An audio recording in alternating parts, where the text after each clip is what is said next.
Assalamualaikum warahmatullahi wabarakatuh. Alhamdulillah, salam sejahtera bagi kita semua. Kita masih dipertemukan kembali dalam keadaan sehat walafiat, sehingga kita bisa berkumpul lagi untuk melaksanakan aktivitas perkuliahan seperti biasanya. Kebetulan hari ini kita pertemuan terakhir ya, artinya kita hari ini materi terakhir dan besok kita akan melakukan ujian akhir semester. Jadi persiapkan diri kalian untuk melaksanakan ujian minggu depan. Ya, ini saya lihat kok banyak yang tidak hadir ini, hanya beberapa ini. Apa ada miskonsepsi? Dikira hari ini tanggal merah atau apa? Iya. Ya, saya absen dulu ya.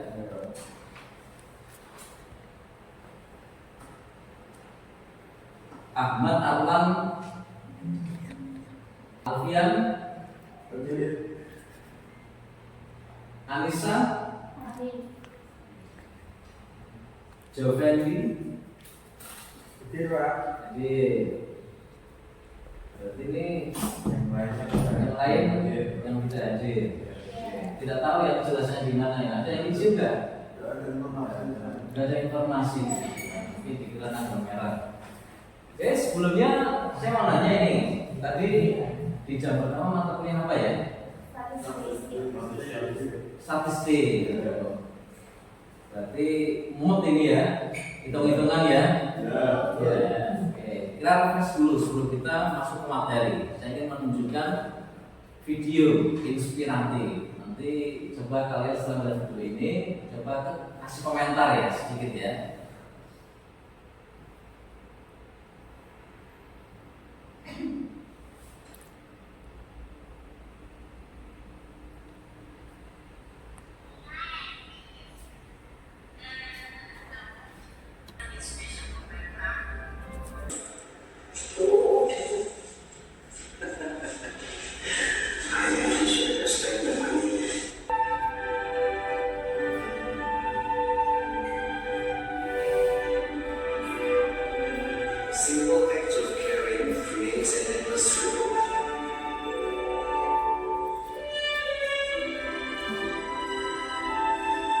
Satu lagi ada nggak? Oke, cukup ya. Intinya di video ini kita punya perspektif masing-masing bahwa kita punya kesamaan. Kebaikan sekecil apapun itu nanti kemanfaatannya akan kembali ke diri kita masing-masing. Ya, entah itu kapan. Jadi kalau dalam bahasa Jawa mungkin perbuatan itu bisa mengubah poin tak tertib. Kebaikan, kita menanam kebaikan, kita akan menanam kebaikan. Kita menanam keburukan juga sebaliknya, kita akan menanam keburukan. Ya, sebelum hari ini itu kita membahas dari PK Islam dalam iman. Nah, hari ini kita mengkaji tentang nilai-nilai bimbingan konseling Islam dalam ihsan. Ya, fokus kajian kita ada beberapa poin. Yang pertama tentang ihsan itu konsepnya seperti apa? Jadi tidak yang terakhir bersama, tapi ada kelulusan juga. Kemudian yang terakhir, hakikat ihsan itu seperti apa? Sebelum kesimpulan ya. Oke, kita masuk ke materi. Ya, ihsan seperti saya lihat ya, bahwa ihsan adalah berasal dari bahasa Arab. Ya, ada ihsan itu dari kata hasanu atau perbuatan baik. Dan masdarnya di sini yang pondok pesantren mana? Dari pondok pesantren. Tidak ada sampai. Ya, jadi tapi kita ngomong ihsan itu ternyata ihsan itu berbuat baik. Kita menanamkan suatu kebaikan. Oke, menurut Quraisy di ulama kondang di Nusantara ya, ada dua aspek penting, ada dua hal penting dalam ihsan. Yang pertama, bahwa ihsan itu memberi nikmat pada pihak lain atau orang lain. Di kalian apa kira-kira bisa menyontohkan tidak? Apa ini? Memberi nikmat pada orang lain, memberi kebaikan pada orang lain. Misalkan bisa disebutkan memberikan makanan kepada orang lain yang membutuhkan. Oke, memberi makanan, sedekah makanan. Ada lagi, Mas apa Mas? Mas Akrul. Contoh ihsan itu yang poin memberikan nikmat pada orang lain. Nanti ada nasi, makanan bungkus makanan.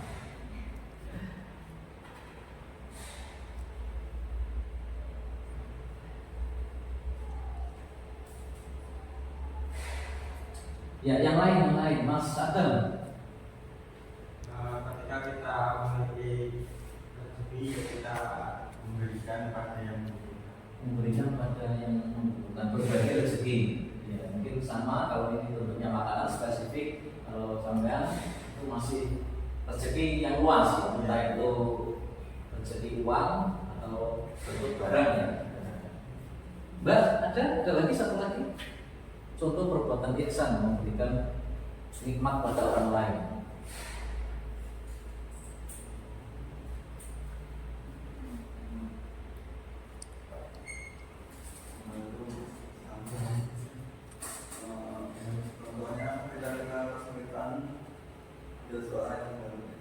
Membantu kesulitan orang lain, ya. Termasuk hal kecil, misalkan kita senyum ke orang itu gimana? Ibadah. Salah masuk nggak? Masuk. Jadi hal kecil itu juga bisa masuk kepada kategori ihsan. Ya, oke. Yang kedua ada perbuatan baik, memberikan perbuatan baik termasuk menolong. Hal yang kecil lagi, kita misalkan jalan-jalan, kita lihat di depan ada duri ya, atau apa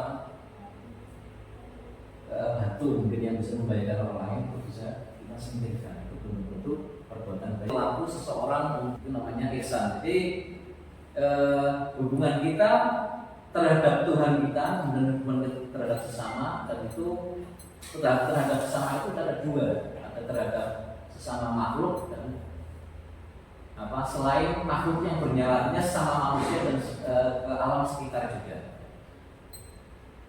Oke, ada aspek-aspek ihsan ini. Ada 3 aspek ya. Yang pertama adalah ibadah. Aspek ibadah. Jadi ibadah itu ya urusannya dengan kita vertikal urusannya. Ibadah apa saja? Ada sholat, puasa, apa? Haji ya. Jadi hal-hal yang kemudian urusannya ibadah itu nanti dilakukan dengan syarat dan ketentuan yang benar. Jadi ketika kita melakukan ibadah tapi sakarpi diri, misalkan nih kita melakukan sholat, kemudian sholatnya hanya kita merasa menggugurkan kewajiban saja, kemudian sholatnya juga yang penting gerakannya seperti itu cepat karena kita ada urusan lain, maka itu kita tidak kemana, misalkan itu tidak benar, kurang benar atau tidak menganut syariatnya sholat itu seperti apa. Puasa juga ada ketentuannya, maka ketika itu dilakukan dengan benar, maka itu masuk kategori ibadah yang ihsan, ya, ibadah yang bagus. Kemudian ada lagi yang kedua, ada muamalah. Ini muamalah hubungannya dengan sesama manusia. Misalkan berbuat baik kepada orang tua, ya, kepada yatim, kepada kerabat, tetangga dan lain sebagainya, yang itu nanti hubungannya dengan sesama manusia. Kemudian ada akhlak juga. Nah, akhlak ini walaupun sesama manusia ini agak sedikit spesifik, karena nanti menyangkut saripati daripada 2 aspek sebelumnya. Jadi ibadah seseorang itu bagus, ibadah seseorang itu baik, itu indikatornya ada di akhlak. Buahnya ada di situ. Misalkan orang kok terlihat busananya muslim, dia terlihat ke masjid juga istiqomah, ya, sholat tidak ketinggalan, kemudian puasa juga tidak ketinggalan sampai hari itu tidak. Tapi kita lihat akhlaknya seperti apa, perbuatannya seperti apa. Kalau perbuatannya baik, kemudian bagus akhlaknya, maka bisa dikatakan indikator untuk ibadah dan muamalah itu berhasil. Jadi saya pernah membaca itu ada yang namanya kesalehan. Kesalehan, kalian tahu orang soleh itu seperti apa? Rajin ibadah, oke? Rajin ibadah juga. Akhlak yang baik, iman yang kuat. Oke. Banyak orang-orang di sekitar kita itu salah mempersepsikan tentang soleh. Jadi soleh itu seluruh orang yang taat beribadah, masjidnya bagus, ibadah puasanya bagus sampai ke hajinya. Tapi ternyata kesalahan itu ada dua, kesalahan ibadah, kesalahan sebagai hamba Tuhan, kemudian kesalahan sosial ini yang lupa ditanamkan ke dikasih tahu ke teman-teman atau ke orang-orang sekitar kita bahwa terkadang kita temui ibadah orang yang bagus belum tentu sama tetangganya baik. Orang yang kemudian sholatnya bagus sampai ke haji ternyata dia tidak suka berbagi alias pelit atau gimana gitu ya. Jadi itu kita bisa lihat indikatornya dari akhlak. Oke.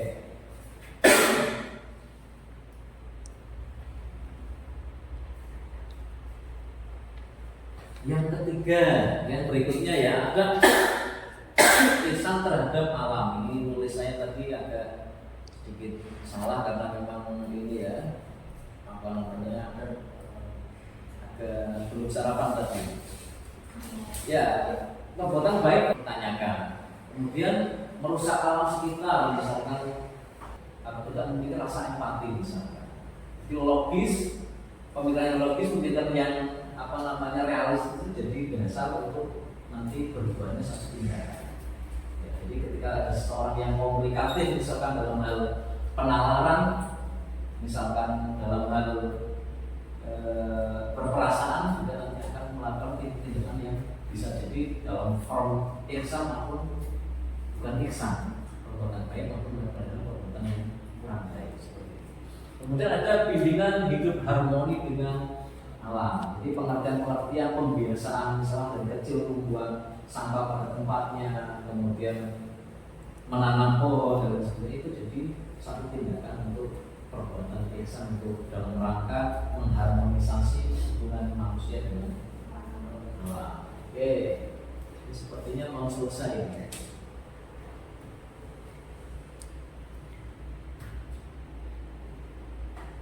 Nah, kesimpulannya, ihsan adalah puncak ibadah. Ya, puncak ibadah, dia berada di atas. Kemudian akhlak yang senantiasa menjadi target seluruh hamba. Jadi seorang itu puncak ibadahnya itu diukur dari akhlaknya. Kalau dalam terminologi hierarki kebutuhannya Abraham Maslow, itu nanti yang paling atas itu adalah apa? Dikalikan, enggak ke belakang. Apa Mbak? Mas Adam, aktualisasi diri. Jadi akhlak ini bisa diartikan aktualisasi diri. Bagaimana memberi kemanfaatan kepada orang lain, yang kemanfaatan itu tidak hanya kembali ke kita, bisa jadi ke orang-orang setelah kita.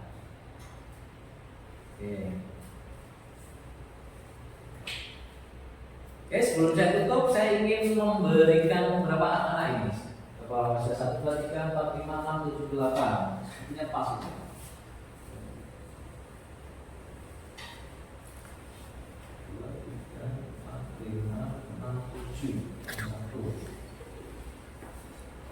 Oke, bagi-bagi. Jadi saya untuk bagian 1. apa ini? Ada kertas satu lagi. Oke.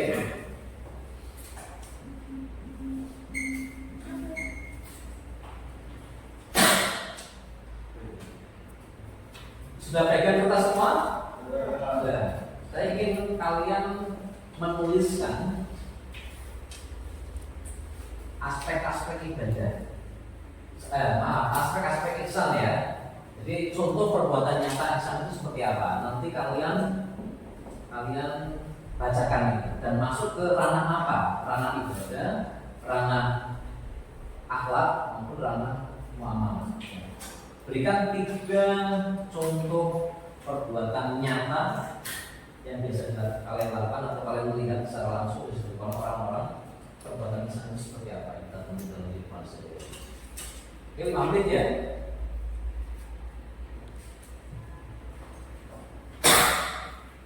Sudah belum? Nah, oke, satu-satu ya. Mulai dari mbaknya. Silakan dibacakan. Enggak, yang sama tulis. Satu boleh, 2 boleh, maksimal 3. Enggak, bacakan saja ininya, apa perbuatannya. Salah perbuatan dari akhlak yaitu menyiram tanaman. Menyiram tanaman. Ini masuk dalam akhlak. Akhlak Dan manusia dengan alam. menyiram tanaman. Oke. Ada lagi? Cukup? Mas? Perbuatan apa ada tidak sombong kepada sesama. Tidak sombong kepada sesama. Berarti ini apa? Tidak sombong itu.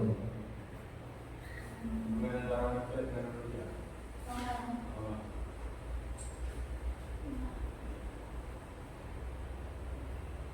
Care ya, artinya tidak sombong, apa namanya? Berarti ini apa namanya, perhatian sama yang lain gitu ya. Oke, Mas. Berpuasa dengan penuh kesadaran dan keikhlasan. Berpuasa dengan kesadaran dan keikhlasan, masuk ibadah berarti ya. Oke, Mas.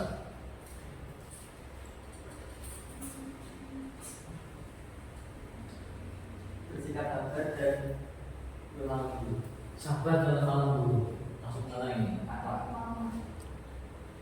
Sabar. Oke. Mas. Jujur, kita jujur. Jujur masuk ke mana?